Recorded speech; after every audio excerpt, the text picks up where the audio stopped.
Bapak dan Ramil Purwadadi dan juga Bapak Kapolsek Purwadadi yang pada saat ini terima kasih telah berkenan hadir pada acara kami. Yang kami hormati jajaran pimpinan Komisioner Panwaslu Kecamatan Purwadadi, Ketua beserta jajaran. Yang kami hormati Kepala Kesekretariatan Panwaslu Kecamatan Purwadadi beserta seluruh staf Panwaslu Kecamatan Purwadadi, dan yang kami hormati rekan-rekan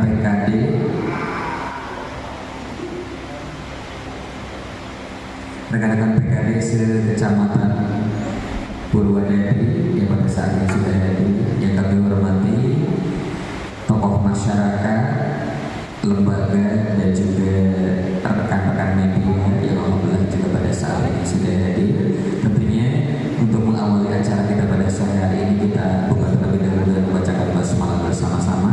Bismillahirrahmanirrahim. Untuk mengawali fasilitas dan pembinaan aparatur pengawas pemilu ini dikhususkan untuk rekan-rekan pengawas kelurahan atau desa PKD, dan salah satunya juga untuk partisipatif masyarakat, di mana partisipatif masyarakat juga sangat kami butuhkan karena di satu desa itu hanya satu pengawas, komandan. Jadi bukan jumlah yang banyak untuk mengawasi satu desa, satu orang satu desa. Jadi untuk panwas itu belum bisa maksimal karena memang kondisi SDM yang disiapkan dari negara regulasinya seperti itu.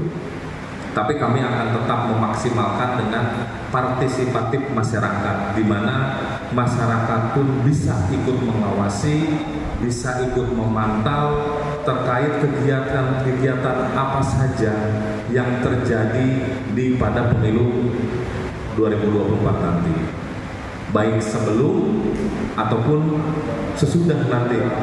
Itu biasanya yang lebih panas itu sesudah penghitungan suara. Nah itu yang lebih kami antisipasi. Tapi untuk pra pemilu itu yang lebih penting menurut kami adalah logistik. Kami kemarin hari Minggu mengadakan rapat koordinasi dengan PPK dan Ketua PPS se-Kecamatan Purwadadi untuk membahas sampai sejauh mana logistik di KPU Kabupaten Subang, yang tentunya nanti akan bergeser ke Kecamatan Purwadadi. Itu teknisnya kita belum dapat tempatnya seperti apa, kesiapannya sampai di mana, antisipasinya apa saja. Kita belum punya opsi-opsi, khususnya dari panitia, begitu komandan.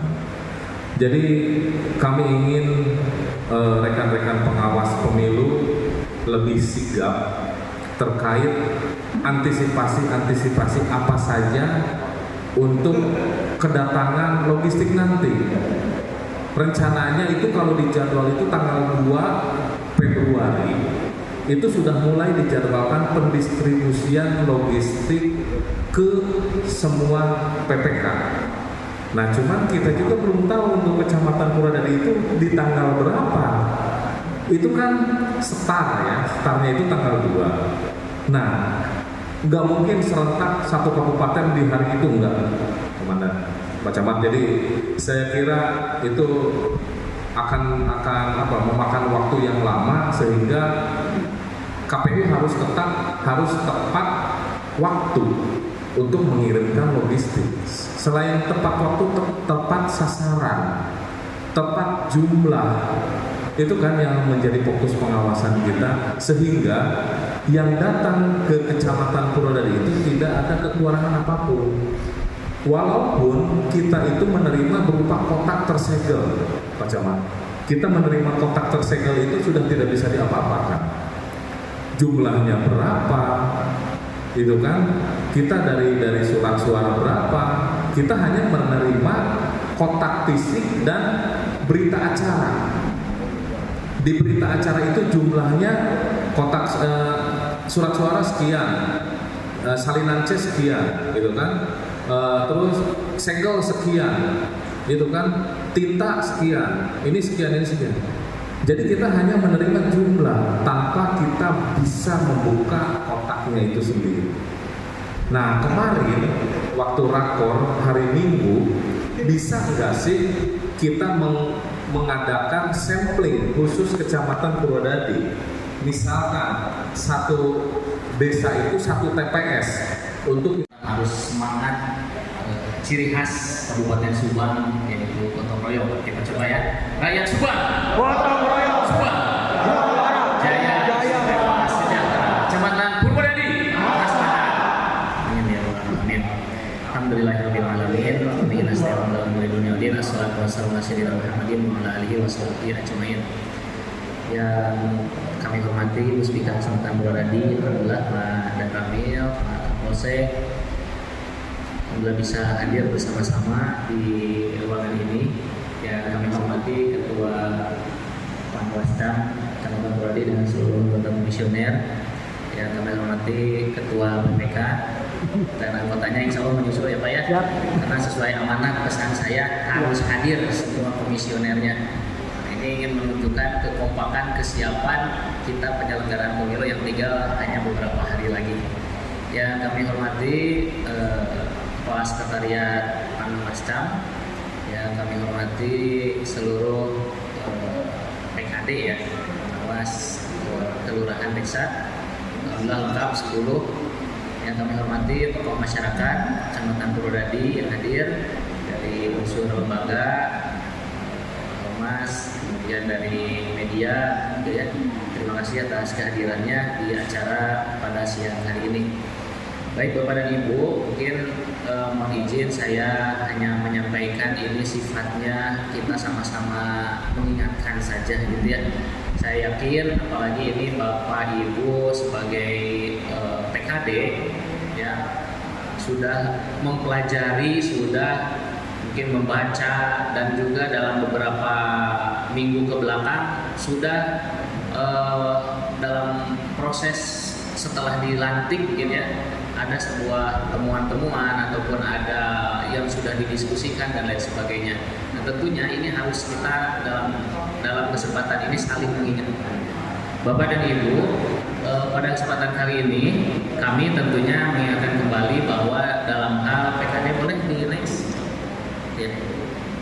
Jadi dasar hukum kita dalam proses khususnya dalam pelaksanaan pemilu dalam hal pengawasan dan juga penyelenggaraan pemilu, kita berpacu pada Undang-Undang Nomor 7 Tahun 2017 tentang pemilu.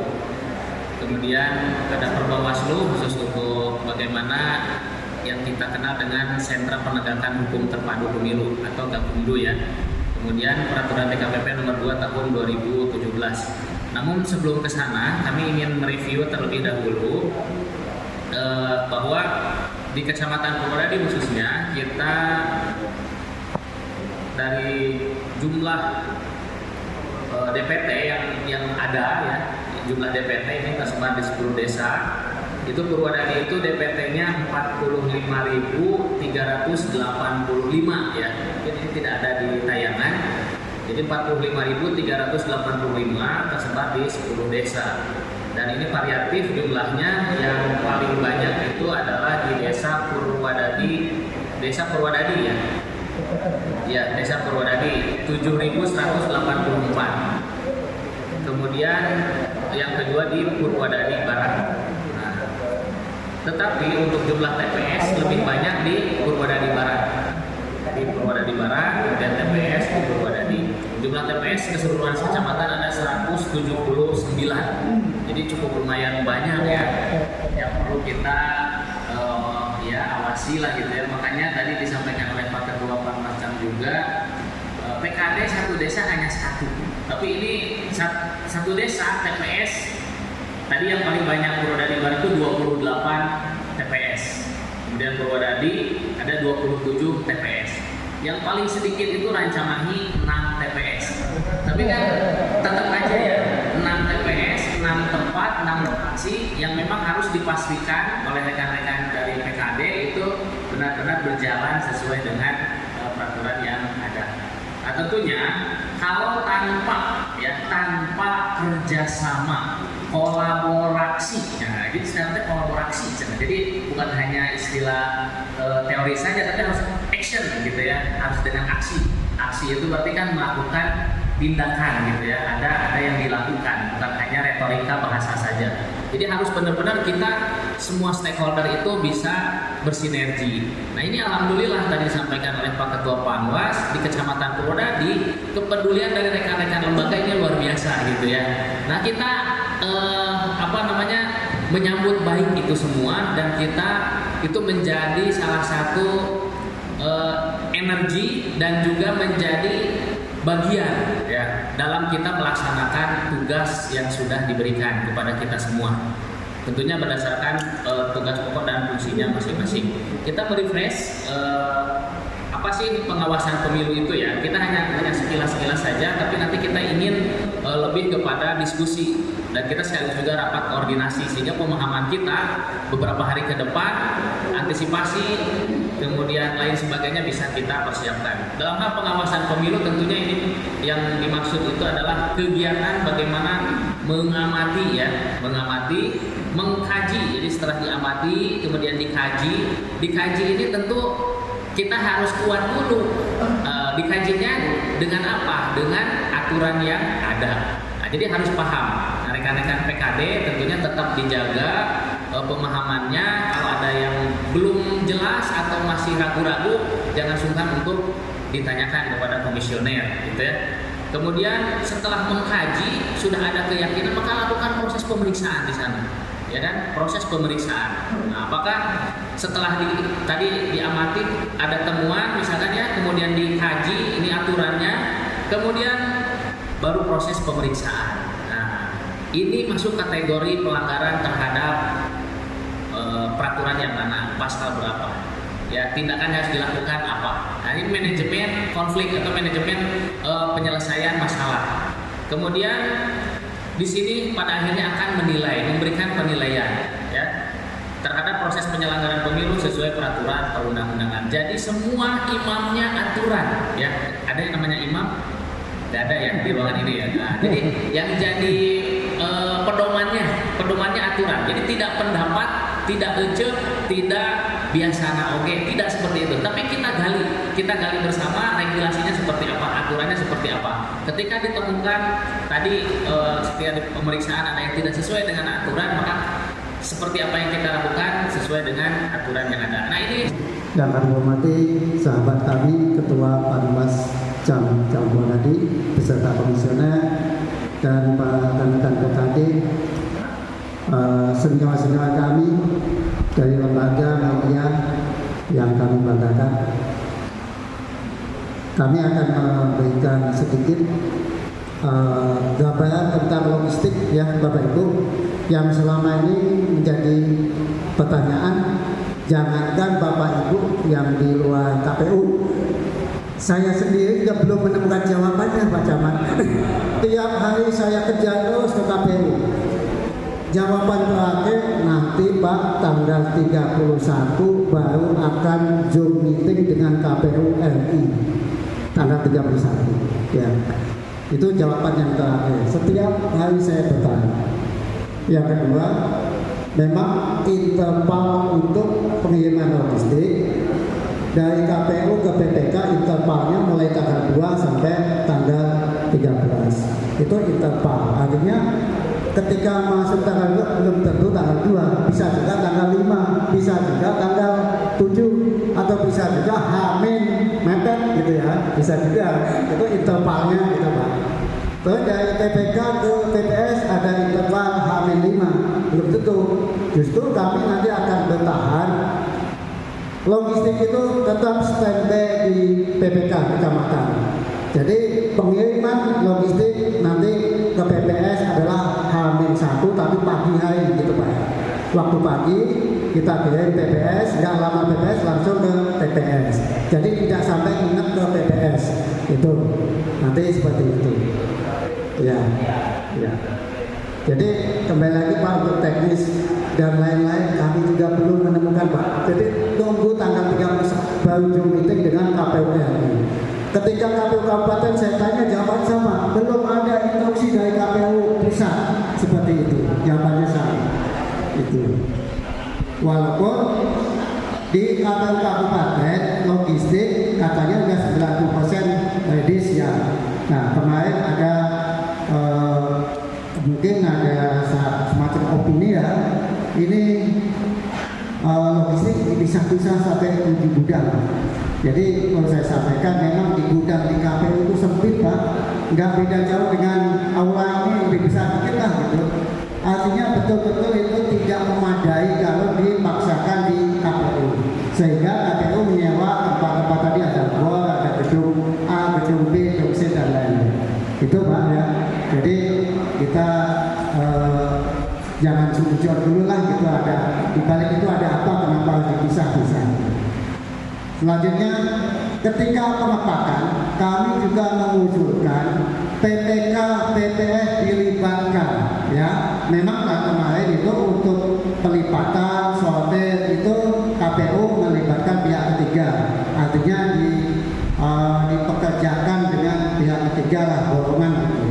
Nah ketika nanti menghitung logistik yang kita butuhkan, saya nanti akan berusaha minta PPK dan Ketua PPS dilibatkan. Itu Pak ya. Seperti dulu Pak Ketua Panwas ya. Jadi nanti kita dikirim ke KPU, kami menghitung di KPU sampai ini baru di bawah, kita di sini baru dipilah-pilah dimasukkan ke kota. Seperti itu. Dan memang ini juga kita menunggu surat edaran yang resmi dari KPU, paling hukumnya harus jelaskan gitu. Nunggu tanggal 1 gitu. Itu Pak. Terus untuk masalah lain mohon maaf dari kawan-kawan kami ya seperti inilah PPK Purwodadi Pak, mohon maaf. Saya akui lah gitu ya. Kami udah berusaha, udah ini ya mungkin karena kesibukannya. Memang ada satu anggota PPK, ODP atau operator sedang kami tugaskan di KPU Pak untuk kebetulan di data-data KPPS itu ada yang mundurkan diri sejak PAW, terus ada mengurus untuk aplikasi Sirekap, itu ada ODP mungkin tidak bisa hadir, saya tugaskan di KPU untuk standby di sana.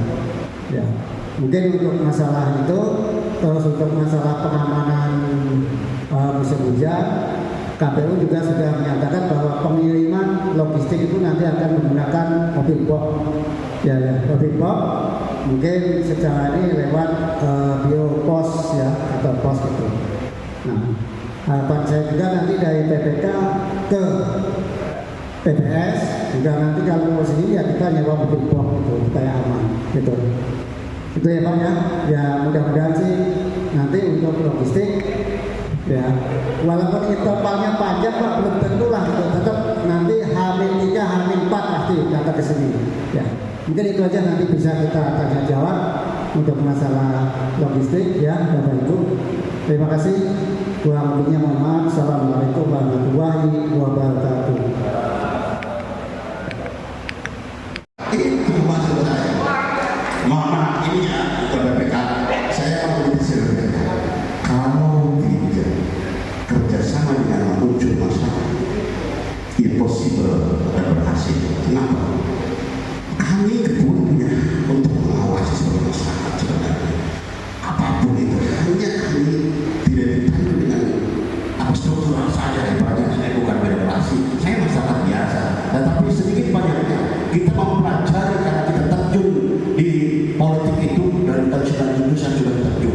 Saya tahu di ketika itu masih Bapak Jokowi selama itu yang kedua Panwas 3 tahun kemarin.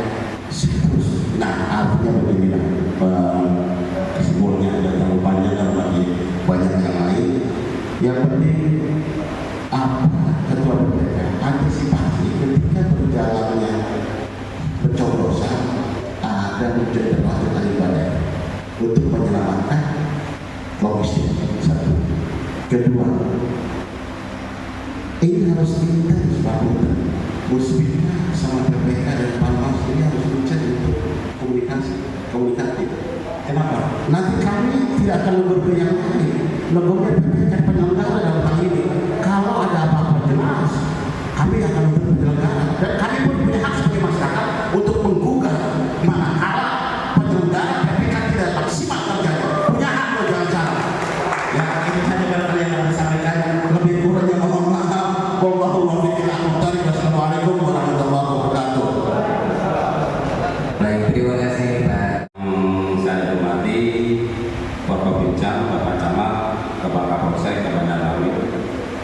Ketua Panwaslu Kecamatan Brodadi beserta komisioner dan juga kesekretariatan Panwaslu Kecamatan Brodadi, pengawas desa sekecamatan Brodadi, ketua PPK Kecamatan Brodadi beserta kepala sekretariat PPK Kecamatan Brodadi, dan juga rekan-rekan dari lembaga media.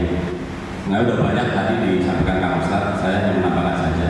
Di sini juga teknis fasilitasi dan pembinaan aparatur pengawas pemilu.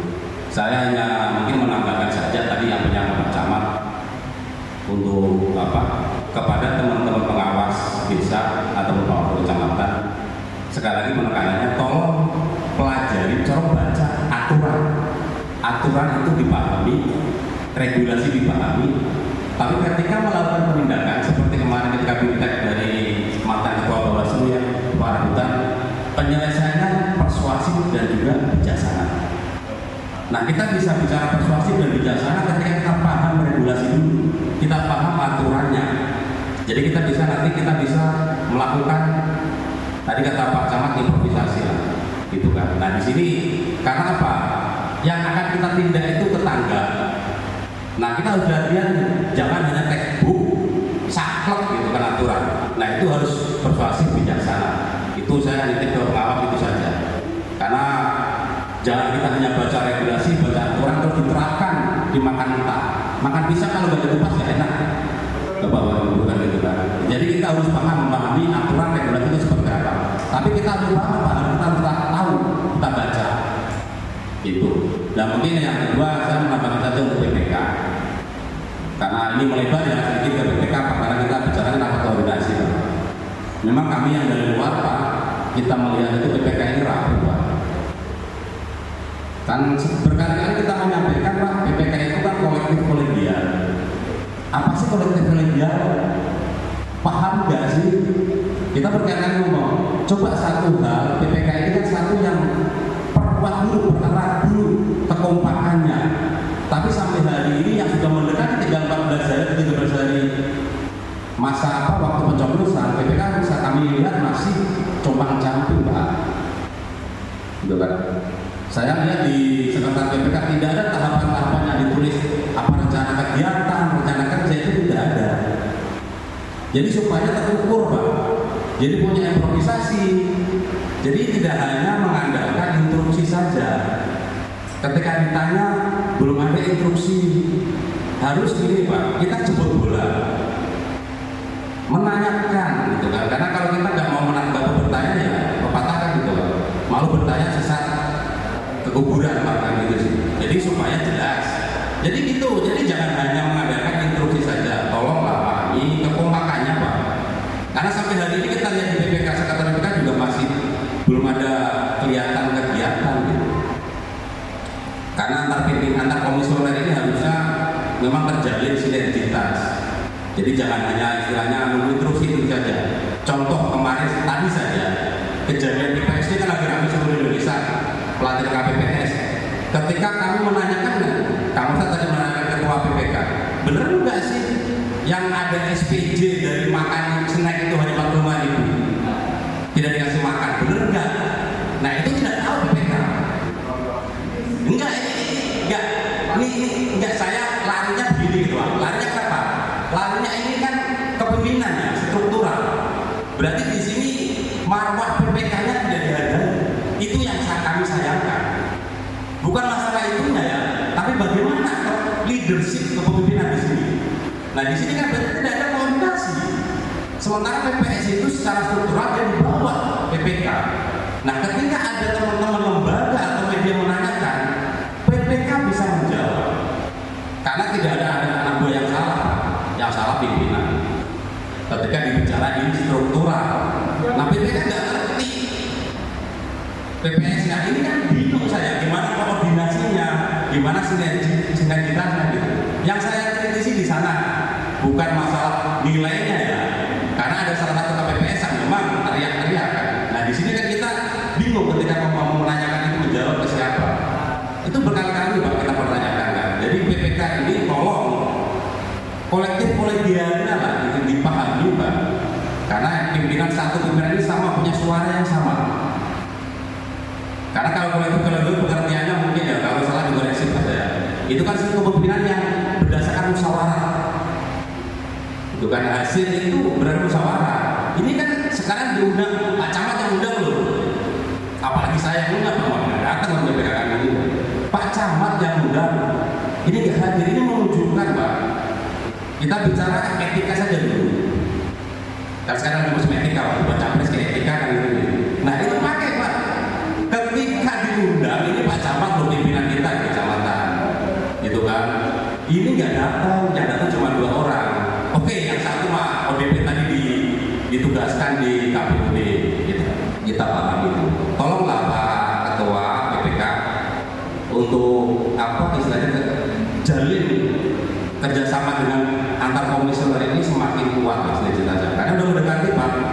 Jadi ini Pak Ketua BPK juga, ketika kami ngomong begini, anggap ini sebagai semangat Pak, semangat untuk mensukseskan pemilu khususnya di Kecamatan Purwodadi, bukan untuk menelanjangi ataupun mendiskreditkan. Tidak sama sekali, tujuan kami tidak itu. Kalau kami mau mendiskreditkan itu bukan caranya bukan begini Pak. Kami mau negur, kami mau ngasih masukan karena kami sayang ke BPK. Karena kami merasa memiliki BPK Kecamatan Purwodadi. Kalau tidak, biarkan saja Pak kita. Gitu Pak. Jadi tolong semangat itu dipahami dulu. Jadi jangan ketika BPK diundang lakor seperti ini kesannya itu momok gitu Pak. Enggak, kita enggak Pak. Ini kita semangat, kita memperbaiki. Ayo kita ke depannya maju. Kalau kita mau buka-bukaan banyak yang kita buka, tapi kan nggak perlu Pak itu. Kita menjaga kondusivitas. Tujuannya itu saja. Mungkin hanya itu, kurang lebihnya mohon maaf. Apabila ada perbedaan, wassalamualaikum warahmatullahi wabarakatuh. Kalau istilah berpikir jadi musuh gitu, bukan. Itu sangat jauh. Nah, kita mumpung sekarang kan itu betul. Nah, tapi itu jadi bahan evaluasi perbaikan kita bersama ya. Kalau ada sesuatu kejadian di Kecamatan Purwodadi, maka ya ini akan berdampak kepada kita semua gitu. Iya. Nah, tentunya sekarang kita lakukan proses perbaikan, ya, tahapan, kemudian perbaikan. Mohon maaf ini barusan saya ada diskusi juga sama Ketua Pak Parcam ini. Kita coba cari data karena kita harus by data ya. Kita tadi mungkin ada informasi yang belum tersampaikan kepada Pak Ketua PPK dari bagian divisi ODP-nya mungkin gitu ya. Ternyata kita di DPT disabilitas itu jelas ada sejumlah 68 DPT disabilitas yang tersebar di seluruh desa. Ini ada data sampai ke ininya ya, per desa. Nah, tadi saya bertanya tadi ke Pak Ketua, harus ada aksesibilitas. Jadi semua pemilih diberikan kemudahan, termasuk pemilih disabilitas. Tadi saya